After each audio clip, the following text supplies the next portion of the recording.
I was just a man who loved his routine. No, not boring routine. The kind of routine that made everything feel like it was in its place, that gave you control over a world that never seemed to stop spinning. I didn't mind the predictability. I liked it. My name is Silas. People often described me as the steady one, the guy you could count on when things were falling apart. I liked being that guy. But the day everything changed started with a piece of paper. A simple, innocuous document that, in a twisted way, would end up being the turning point of my life. It was a Thursday, the kind of quiet day that usually passed without fanfare. I was sitting at my desk, working on some project for the firm I worked at, when I received a call from my wife, Audrey. Her voice was slightly higher pitched than usual, like she was anxious or maybe a bit distracted. "I'll be home a bit late tonight, Silas. There's a work dinner I need to attend," she said, her words smooth, rehearsed, just like any other time she'd mentioned work events. The thing was, I hadn't heard about this dinner until just now. I didn't question it immediately. I trusted her. I hung up and went back to work, but something didn't sit right. I don't know what it was. Maybe the way she said, "I'll be home late." Or maybe just a feeling I couldn't shake. It wasn't like me to question things. I wasn't the type to overthink. But this felt different. I spent the next few hours distracted, glancing at the clock every now and then. The evening came, and Audrey still hadn't returned. By 9 p.m., I figured it was safe to assume she wouldn't be home anytime soon. I got up to grab a drink, a little annoyed, but nothing drastic. Then, I heard something. The sound of keys in the door. It was her. Except, when the door opened, it wasn't Audrey who walked in. It was a man. I froze. My heart skipped a beat. I didn't move, didn't make a sound. The man entered the house casually, like he owned it. He smiled as he removed his coat, his shoes, and hung his jacket on the chair. I could feel the blood rush to my face. My mind was racing. Who was he? Why was he here? Audrey had never mentioned anyone else coming over. I couldn't get a word out. All I could do was watch. Minutes later, Audrey walked in behind him, her voice light, almost carefree as she said, "I'm home." But it wasn't the way she usually said it. She didn't sound happy to be home. No, she sounded almost too casual. She turned toward me, and when she saw my face, the smile on hers faltered for just a second. But it was enough. That one moment told me everything I needed to know. The man? Her lawyer. Trevor. Trevor was no stranger to me. In fact, he'd been to our house more than once. Our family lawyer. Someone I thought I could trust. But I was wrong. Audrey didn't say a word about him. She didn't introduce him as if he was a guest. She didn't even make a big deal out of it. Instead, she gave me a weak smile and said, "Silas, this is Trevor. We were discussing some legal stuff for work." Work. The excuse was as hollow as it was unbelievable. I sat there, still as stone, processing the sight of them together. I could feel the anger building up inside of me, but I didn't know what to do with it. I didn't know what to say. They sat down together in the living room, their voices barely audible as they spoke in hushed tones. I couldn't make out the words, but I didn't need to. The body language, the way Trevor leaned closer to Audrey, the way they exchanged glances, it told me everything. It was clear now. The affair wasn't just a rumor, a whisper behind closed doors. It was real. But the worst part? The part that haunted me more than anything else was the way she didn't even seem to care. It wasn't guilt in her eyes. It wasn't shame. There was nothing but indifference. I wanted to say something, anything. I wanted to confront them both, to scream, to make them feel the weight of what they had done. But I didn't. I stayed silent. I just watched them, powerless to do anything. I watched them for what felt like hours. And then, as if nothing had changed, Audrey stood up, smiled at me, and said, "I'm going to bed, Silas. Good night." She didn't even look at me when she said it. The worst part? I stayed. I stayed there, sitting on the couch, frozen. The man who was supposed to be my wife's trusted lawyer. The woman I thought I knew. And me, her husband, sitting there, as they plotted, as they carried on like everything was perfectly fine. But something was building inside of me, something I wasn't ready for yet. I didn't confront them that night. I couldn't. I was too stunned, too disoriented by the betrayal that had just played out in front of me. Instead, I did what I've always done when faced with something I couldn't handle. I retreated into myself. I sat there in the dim light of the living room, the silence pressing against me like a weight. Trevor and Audrey didn't notice. They were too absorbed in their conversation, oblivious to the storm brewing inside me. I spent the next few hours pretending everything was fine. I went to bed, lying next to her, feeling the coldness between us grow with each passing second. She slept soundly, her back turned to me, while I lay there wide awake, staring at the ceiling, my mind racing. The betrayal wasn't just in what I saw. It was in the years of trust that had been shattered in an instant. It wasn't just a physical affair, though. It was a psychological game, a manipulation I hadn't even seen coming. The man she had chosen wasn't some random fling. It was Trevor, someone who had been in our lives for years. He knew us. He knew me. And yet, he still managed to cross that line with her. I wanted to believe it was just an accident, a momentary lapse in judgment, but deep down, I knew it wasn't. This wasn't a mistake. This was deliberate. They had been planning it for a while. I could feel it in the way they exchanged looks, in the way she had barely acknowledged me as I sat there like a ghost in the corner. But it wasn't just the affair that bothered me. It was the secrecy. Audrey had been hiding something from me, and not just the affair. There was more to it, something deeper, something she wasn't ready to reveal yet. The way she had acted earlier that day, the way she told me she was just working late, it didn't add up. I wasn't just dealing with an affair. I was dealing with someone who had been lying to me for months, maybe even longer. The next morning, I acted normal. I made coffee, sat down at the kitchen table, and pretended like nothing had happened. Audrey came downstairs, dressed for work, looking as if the night before hadn't even registered in her mind. She smiled at me, but it wasn't a real smile. It was the kind of smile you give when you know you've done something wrong, but you hope the other person doesn't notice. She kissed me on the cheek and went about her morning routine as if everything was fine. I wanted to stop her, to say something, anything. But I couldn't. I just watched her, feeling a knot tighten in my stomach. This wasn't the woman I married. This wasn't the woman I thought I knew. The person standing in front of me was a stranger, someone who had betrayed me in the most intimate way possible. And then, just as she was about to leave, she turned to me and said, "I'll be home late tonight. Don't wait up." The words stung, but I didn't show it. I nodded, watching her leave. I couldn't bring myself to say anything. I didn't know what to say. The rest of the day was a blur. I tried to focus on work, but all I could think about was what I had seen, what I had learned. My mind kept racing, replaying the moments from the night before over and over again. I kept thinking about the way Trevor had looked at Audrey, the way she had smiled at him. It wasn't just casual, it was intimate, personal, like they shared something that didn't involve me. By the time evening rolled around, I was a bundle of nerves. I couldn't wait for her to come home so I could finally confront her, ask her the questions I had been avoiding. But when the door opened, it wasn't the confrontation I had expected. Trevor was with her again. This time, they weren't just talking. They were laughing, leaning into each other like old friends. Audrey's face lit up when she saw me, but it wasn't the warm, loving smile I used to get. It was almost like she was embarrassed, like she knew I knew what was going on but was trying to pretend everything was normal. I stood up from the couch, my hands clenched into fists. I wanted to yell, to scream, to demand answers, but I didn't. Instead, I took a deep breath and said nothing. Audrey and Trevor exchanged a brief glance before Audrey turned to me and said, "Silas, this is Trevor. I thought I'd bring him by to discuss some things." "Things?" I repeated, my voice colder than I intended. Trevor gave me a forced smile, his handshake a little too firm, his eyes a little too casual. "Good to finally meet you, Silas," he said, his tone dripping with false friendliness. I couldn't take it anymore. "So, you're the one who's been taking up all of her time?" I asked, the words slipping out before I could stop them. Audrey's face went pale, and Trevor froze. There it was, the moment of truth. The mask had slipped, and now they knew I knew. Trevor opened his mouth to say something, but before he could speak, Audrey cut him off. "Silas, we need to talk." "It's not what you think," she said, her voice shaky. I wanted to believe her. I really did, but everything in me told me it was too late for that. "I think it's exactly what I think," I replied. And just like that, the truth was out. But what came next? I had no idea.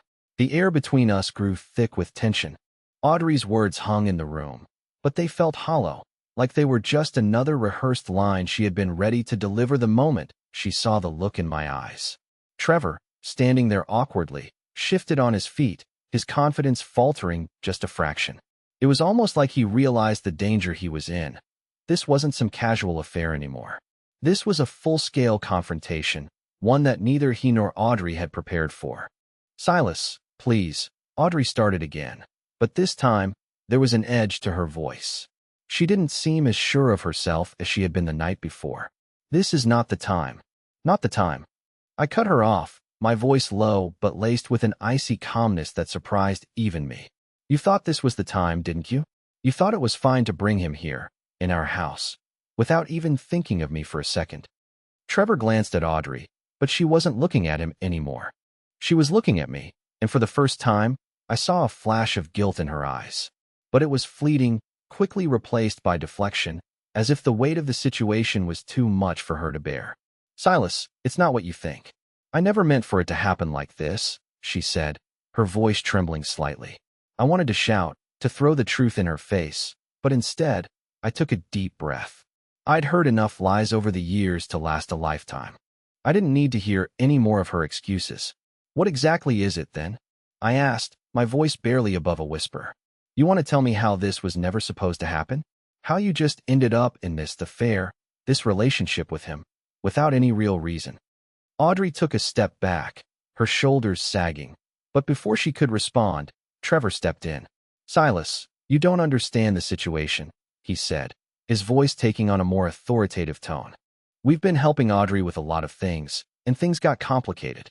I couldn't believe what I was hearing. "Complicated? Is that what you call this? A complicated situation?"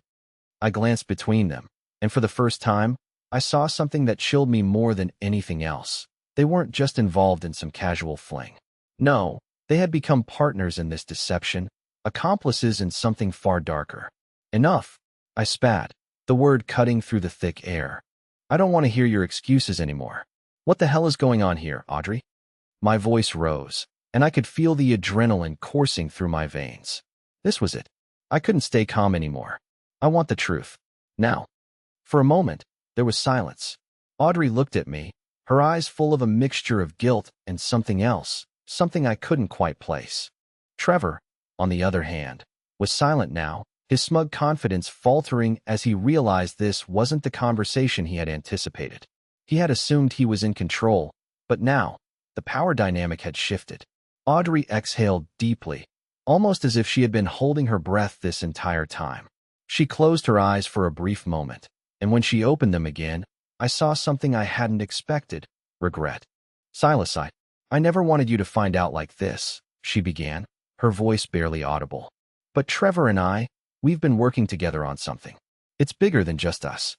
I could feel the anger rising in my chest, the blood pounding in my ears. "Bigger than us?" I repeated, my voice shaking with disbelief. "What could be bigger than our marriage, Audrey?" She hesitated, and for a brief second, I saw the walls crack. She looked at Trevor, and then back at me, her gaze softening. But before she could speak again, Trevor cut her off, his voice louder, more forceful. "It's not what you think. This isn't about your marriage," he said, his words clipped, his calm demeanor faltering. "We were doing what needed to be done. Audrey had no choice." No choice. The words tasted like venom in my mouth. "Are you telling me that she had no choice but to cheat on me? To destroy everything we built?" Trevor opened his mouth to say something, but Audrey stopped him, raising a hand. "It's not like that," she said quickly, her voice thick with emotion. "We weren't just doing this for ourselves. There's more at stake, Silas. More than you know." I stared at her, my mind spinning. What was she talking about? What could possibly justify this? I had no answers. Only questions, questions that burned through me, demanding an explanation I wasn't sure I was ready for. "We have to talk about this," Audrey said, her tone now more serious, more intense. "But not here. Not now." I couldn't believe what I was hearing. She was asking me to wait, to accept this twisted reality, just to hear what she had to say. "What is there left to say, Audrey?" I snapped, my voice cracking under the pressure. "The truth is, I don't even know who you are anymore." She looked pained, but then, unexpectedly, she walked toward me, her eyes locked on mine. "I never meant to hurt you," she whispered, her voice shaky. I shook my head, the anger and betrayal bubbling to the surface. "Then why did you, Audrey?" I demanded. She swallowed hard, glancing at Trevor, who was standing silently now, as if waiting for her to say something. Finally, she spoke again, her voice almost too soft to hear. Because, Silas, we're being watched. We've been involved in something much bigger than just a mistake or a betrayal. We've been part of a plan, one that neither of us can back out of now. The words didn't sink in immediately. What was she saying? What do you mean watched? What kind of plan? But before she could respond, Trevor stepped forward, his voice now cold and calculated. You'll know soon enough. The truth is, you've already been pulled into this, Silas, whether you like it or not. And in that moment, I realized, the world I thought I knew, the simple, steady life I had built, was gone. Nothing about this situation was simple anymore. Nothing about Audrey or Trevor was what it seemed. I stood there, frozen, as Audrey's words settled in the air between us. We're being watched. Those words echoed in my mind, reverberating with a sickening finality. I couldn't process it. Everything I thought I knew about my wife, my life, had suddenly unraveled in the span of an hour, and now she was telling me we were part of something much bigger, something dangerous. My head was spinning. I needed answers, but the more I tried to make sense of her cryptic explanation, the more questions piled up. Trevor, seeing the confusion on my face, took a step forward, his posture rigid. You're not getting it, Silas, he said, his voice low and steady, but there was an edge to it now. This isn't just about you or Audrey. It's bigger than that. Way bigger.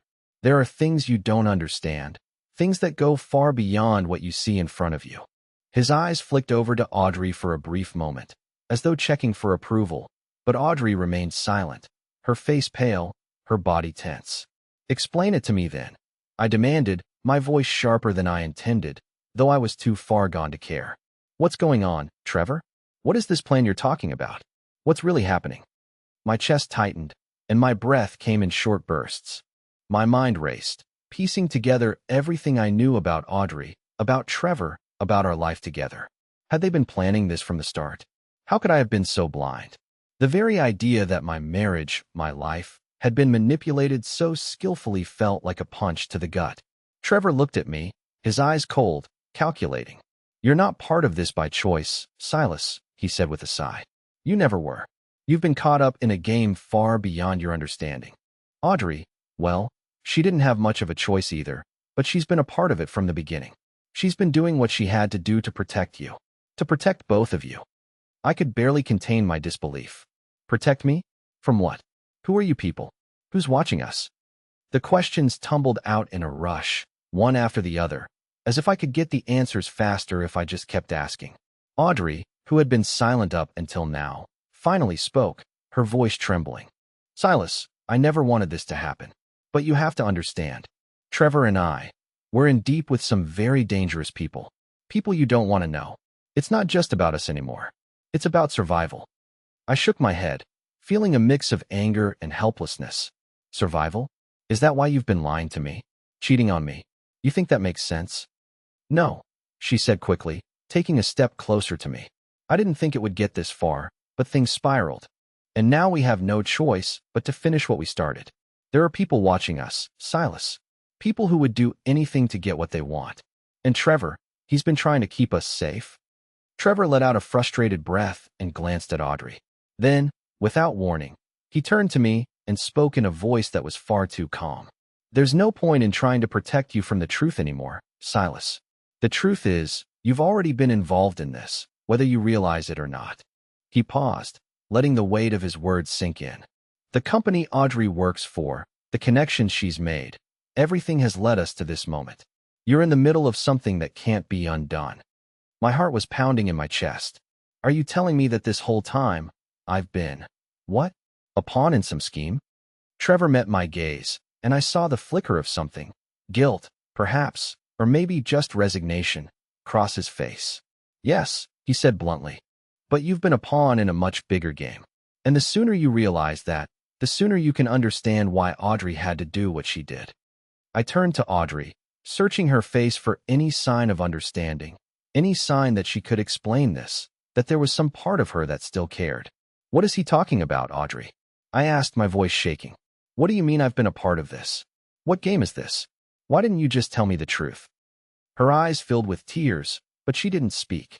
For a moment, I thought I saw a flicker of regret in her eyes, but it was quickly replaced by something darker, something I couldn't quite place.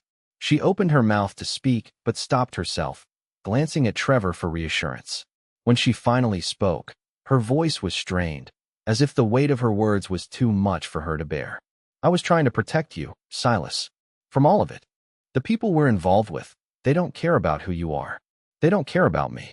They only care about the leverage we have. Her voice cracked, and I could see the fear in her eyes now. I didn't want you to know because they will come after you next. They'll use you against me if they think they can. I stood there, motionless, as the pieces slowly began to fall into place. This wasn't just about an affair. It wasn't just about betrayal. This was about something much bigger than I had ever imagined. Audrey hadn't just been lying to me for the past few months. She had been trying to protect me from the very people she was now involved with. And Trevor wasn't just her lover. He was part of this twisted web too. So what now? I asked, my voice barely above a whisper. What am I supposed to do with all of this? What's the next move in this game? Audrey and Trevor exchanged a look, one that spoke volumes, a look I didn't fully understand. But Trevor was the first to speak. We move forward, Silas, he said, his voice steady. But his eyes held something else, something dark. There's no going back now. Whatever happens next, you're in this, whether you like it or not. And that was the moment I realized my life was no longer my own. It had been stolen from me, and the world I thought I knew was nothing more than a lie.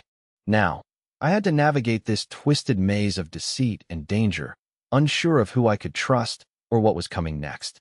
The silence that followed Trevor's words felt suffocating, as if the air had thickened into a fog I could no longer breathe through. My mind raced, each thought colliding with the next. I couldn't fathom what was happening, couldn't comprehend how my life had been twisted into something so unrecognizable. But what terrified me the most wasn't just the betrayal, or even the secrets Audrey and Trevor were hiding. It was the realization that, for the first time in my life, I was utterly powerless. Silas. Audrey spoke again, her voice shaking with a mix of fear and something deeper, regret, perhaps. You need to understand, there's no turning back. Not for me, not for you. Everything has already been set in motion. I tried to protect you, I really did. But now, she trailed off, her words faltering. It was like she was speaking in code, like she was afraid of saying too much. I wasn't sure I wanted to hear more. I wasn't sure I could stomach the idea of this being my reality. The life I had built, the trust one had placed in her. How could it all be a lie? And if Audrey had been hiding this, what else was I blind to? Was there more to this plan, to this game, than I could even imagine? Trevor didn't give me a chance to think it through. He moved closer, his eyes locked on mine, his expression cold and determined. You don't get it, Silas. This isn't just about a cheating spouse or some affair. This is about control, power, leverage. People like us, we're pawns in a much bigger scheme. You've been used without knowing it. And now you're in it, whether you're ready or not. I couldn't look at Audrey. I couldn't bear to see the woman I had loved, the woman who had been my partner for so long, standing there, helpless, as if she were already too far gone. But there was something else in her eyes, too. Something that looked like fear, like she was trapped in this just as much as I was. Or maybe more. Who are these people, Trevor? I asked, finally finding my voice, though it trembled with the weight of my frustration. Who are we dealing with? What do they want from us? Trevor's jaw tightened, his lips pressed into a thin line. He hesitated, like he was weighing how much he could say without crossing some invisible line. Finally, he spoke, but his words were cold, detached, like he was reciting a script he had memorized. You're in the middle of something much bigger than you realize. Audrey's job isn't just about law. She's been a part of something more dangerous. And you? You've been caught in the crossfire. He paused, letting that sink in before adding. You've been working with them, Silas, whether you knew it or not. I shook my head in disbelief. No, I haven't. I don't even know what you're talking about. Trevor's lips curled into a thin smile, but it wasn't the kind of smile that reassured me. It was the kind of smile that made the hairs on the back of my neck stand up. You're smarter than that. You've been part of this all along, Silas. Your connections, your work, everything you've done has led you here. You think you've been living your normal life, but you've been tangled in this web for longer than you realize. My pulse quickened. What was he saying? What connections? I had a regular job, a quiet life. I had never been involved in anything shady, nothing dangerous. And yet, as I thought about it, I couldn't help but feel that gnawing sense of truth at the back of my mind. How many times had I unknowingly crossed paths with people I shouldn't have? How many times had Audrey and I been on the edge of something we didn't understand? Why didn't you tell me? I asked, the words coming out in a near whisper. Why keep me in the dark, Audrey?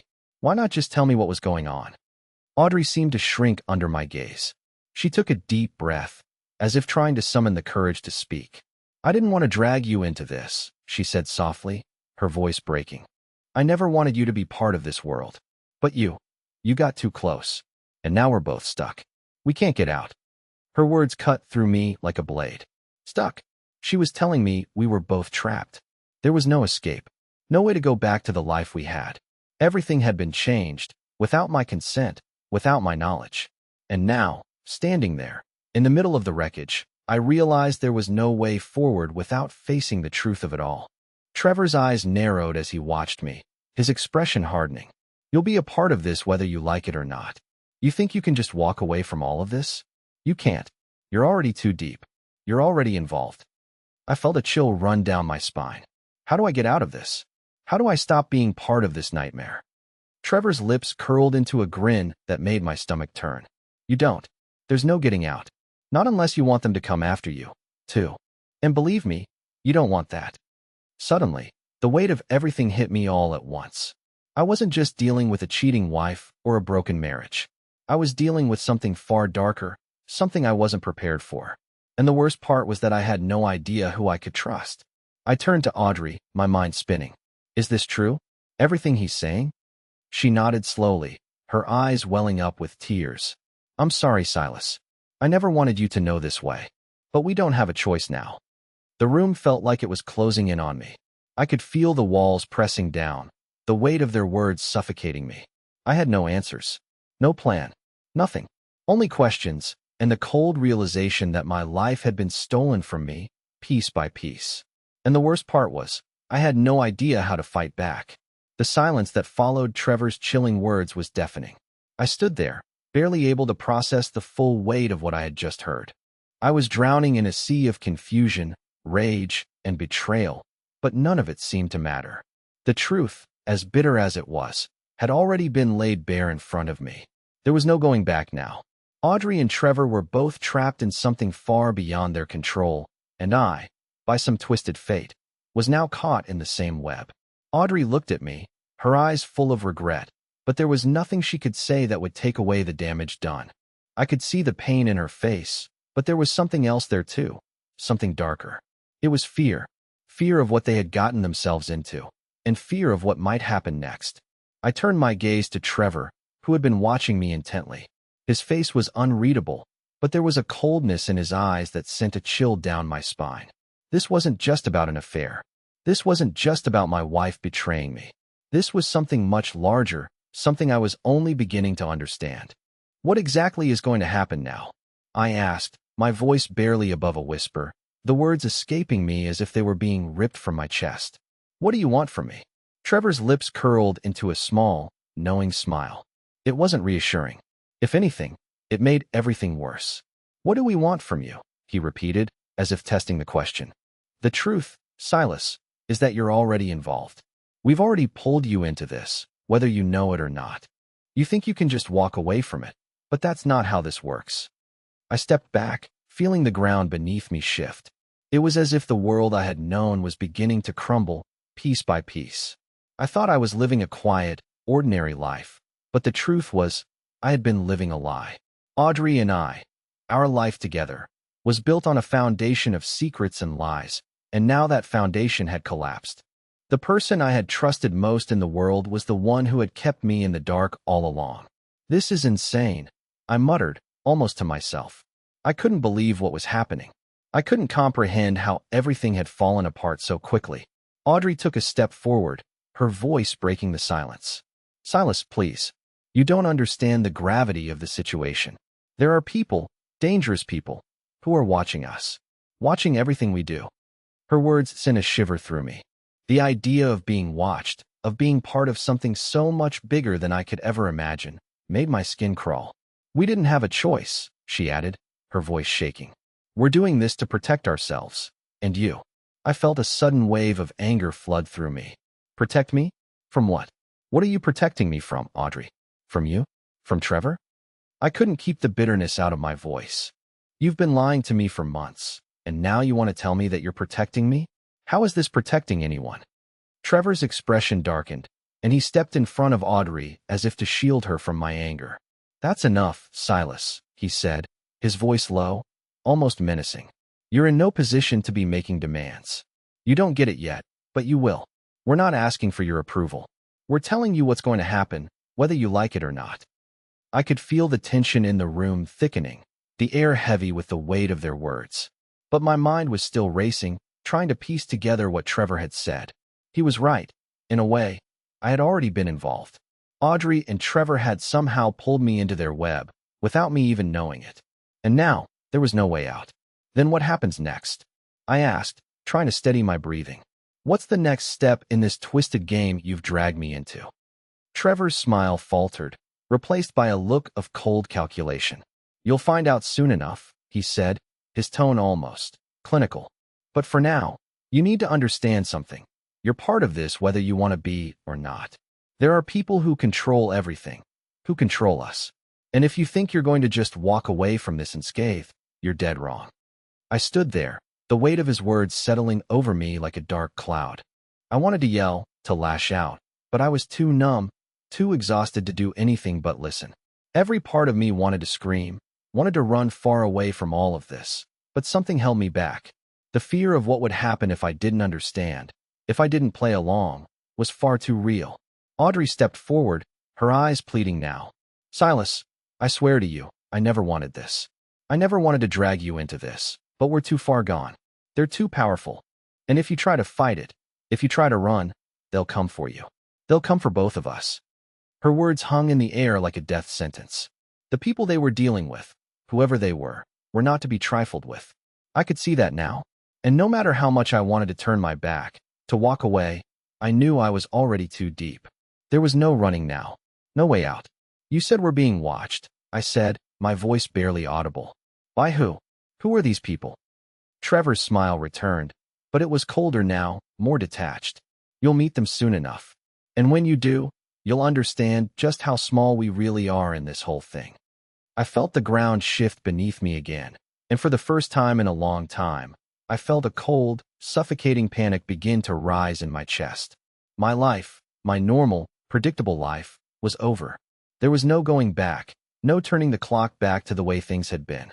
And as I stood there, trapped between Trevor's cold eyes and Audrey's tear-filled ones, I realized one horrifying truth. The worst was yet to come. The next few days were a blur. My mind was overwhelmed with everything I had learned, everything that had happened. I could barely look at Audrey without feeling a deep, unshakable anger. She was the one who had betrayed me, who had lied to me for so long. But at the same time, I could see the fear in her eyes. It wasn't just fear for herself. It was fear for both of us. She was trapped in something far bigger than she could have imagined, and now I was, too. But that didn't make it any easier to swallow. Nothing changed the fact that she had kept this from me, that she had allowed me to live in the dark while she secretly conspired with Trevor. Trevor, too, remained an enigma. He had become something more than just the affair partner in my mind. He wasn't just some lover who had slipped into the shadows of our lives. He was part of this larger, twisted game, a game I hadn't even known existed. It was like waking up in the middle of a war zone, not knowing which side you were on, or who the enemy really was. The worst part was that I couldn't walk away. As much as I wanted to pack my things and leave, to disappear from all of this, I knew that wasn't an option. Trevor had made it clear that if I tried to escape, if I tried to sever my ties to them, the consequences would be dire. They were watching. They had eyes everywhere, and no one just disappeared from their world. And then, one evening, I received an envelope. It came late, around midnight. The delivery was silent, as though it was meant to be discreet. I found it on the kitchen counter, addressed to me in a neat, elegant handwriting that didn't belong to Audrey. I had no idea who could have sent it. At first, I thought about ignoring it. But curiosity, That same curiosity that had led me down this path in the first place got the better of me. I opened it. Inside was a single piece of paper, black ink on white stock, and a single sentence that made my blood run cold. Tomorrow night, 8 p.m., be at the address. Bring nothing but yourself. The address was unfamiliar, just an ordinary-looking building in the city. It could have been anything, a warehouse, a business office, or even an apartment. There was no explanation, no further instruction. But the message was clear. They wanted me there. And whatever this was, it was something I couldn't avoid. I held the paper in my hand for a long time, unsure of what to do next. I could feel the weight of the situation pressing down on me, each second pulling me deeper into something I didn't understand. I wasn't ready to face whatever lay ahead, but I knew I had no choice. These people, the ones Audrey and Trevor were involved with, had already decided my fate. Now it was time for me to decide whether I would play their game or become its next victim. I didn't sleep that night. I couldn't. My mind raced with 1,000 questions, each one darker than the last. Who were these people? What did they want from me? And most importantly, what would happen when I showed up at that address? The next day, everything felt different. The world seemed to be moving in slow motion, as if I was watching my life unfold from the outside. I couldn't focus on anything. Every time I closed my eyes, I saw the address written on that piece of paper. I saw the eyes that had been watching me, the cold expressions of Trevor and Audrey as they stood there, powerless to explain. By evening, the time had come. I had no choice but to go. It was like stepping into the unknown, like crossing a line I could never come back from. I told myself I was doing this to understand what was going on, to get the answers I needed. But deep down, I knew I wasn't just looking for answers. I was looking for a way out. I left my apartment at exactly 7:30 p.m. The building was on the outskirts of the city, tucked away in a quiet neighborhood.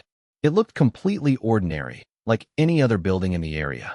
No signs, no indication that anything unusual was happening inside. But I knew better. As I stood in front of the door, the weight of what I was about to do hit me all at once.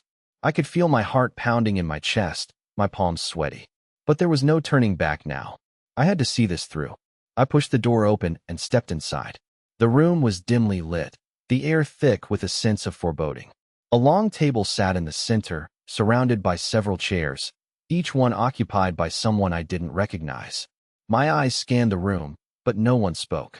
They just watched me as I stood in the doorway, waiting for something to happen. And then, a figure at the head of the table stood up. It was a man, tall, with a sharp jawline and piercing eyes. His presence seemed to dominate the room, as if he were the one in charge of everything. He looked at me for a long moment before speaking, his voice smooth and controlled. "Silas, I presume."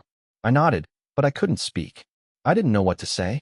"Please, take a seat," he continued, his tone almost patronizing. "We've been waiting for you." I slowly moved toward the table, feeling every eye in the room on me. As I sat down, I couldn't shake the feeling that I had just walked into a trap I could never escape from. The man smiled, but it wasn't a kind smile. It was the smile of someone who knew they held all the cards. "I think it's time we discussed your role in all of this," he said. And in that moment, I realized that my life as I knew it was over. The game had begun, and I was already too deep to turn back. The room felt cold as the man at the head of the table spoke, his words heavy with the weight of everything that had led me here. I sat there, frozen, unable to comprehend what was happening. The people around the table watched me silently, their expressions unreadable. I couldn't even bring myself to speak. My mind was still reeling, struggling to process the reality I had been thrust into. "We've been waiting for you, Silas," the man repeated, his voice calm, almost soothing, like he was trying to lull me into some false sense of security. "You've been a part of this from the very beginning, whether you knew it or not. But now, you have a choice." I looked around the room, confused. Audrey's words, Trevor's warnings, everything seemed like a dream I couldn't wake up from. This wasn't the life I had known. This was something else entirely. The man's gaze never left me as he continued. "This is where everything comes to a head. You can stay involved in this world we've drawn you into, play your part, and things will continue as they have. Or you can walk away. You have that choice, Silas. The question is, what will you choose?" My mind spun. I thought about everything Audrey and Trevor had told me. The lies, the secrets, the danger. I thought about the betrayal, the feeling of being trapped, the people I had trusted who had pulled me into something I never asked for. But then, something shifted. A realization slowly settled within me. I wasn't completely powerless. I had control over my own choices. And no matter how deep I was in, I could still choose who I wanted to be, what kind of life I wanted to lead. I choose to walk away, I said, my voice steady for the first time since this all began. It wasn't a question, but a declaration. The room went silent. I could feel the weight of their stares, the disbelief hanging in the air. The man at the head of the table raised an eyebrow, clearly surprised by my response. He exchanged a quick glance with the others around the table before returning his gaze to me. "You're certain?" he asked, his voice lower now, a tinge of something almost like respect in it. "You're sure you want to walk away from everything you've been dragged into? From the power, the influence, everything that comes with it?" I stood up, my heart beating faster, but this time with resolve. "Yes, I'm sure. I won't be part of this anymore. I'm done." For a moment, it seemed like the world had stopped moving. Then, the man smiled. It wasn't the cold, calculating smile he had worn earlier. It was almost approving. He nodded slowly, as if he had expected this response all along. "Very well, Silas," he said, standing up from the table. "It's your choice. You're free to go. But know this, you've made a decision most people wouldn't dare. And that takes strength." I walked out of the room, my mind still racing, but something had shifted. For the first time in what felt like an eternity, I felt like I had control again. I had chosen my own path. I wasn't going to let the shadows of the past define me any longer. When I stepped outside, the cool night air hit my face, and for the first time in so long, I took a deep breath, feeling the weight lift from my chest. The world was still turning, the city still alive around me, but I was free. I didn't know what the future held, but for the first time, I felt a sense of peace. I wasn't the same man I had been when I walked into that building. I had been through hell and back, and I had chosen to walk away from the darkness that threatened to swallow me whole. As I walked down the street, the stars shining above me, I knew that I had made the right decision. Life wasn't about power or influence or being caught up in things beyond my control. It was about making choices, choices that defined who I was, who I wanted to be. And I had chosen to be free. The hardest part was behind me. Now, it was time to rebuild, to start over, to make a life that was truly my own. And as I walked into the night, I knew that whatever came next, I was ready for it. Because for the first time, I had taken control. And that, in itself, was victory.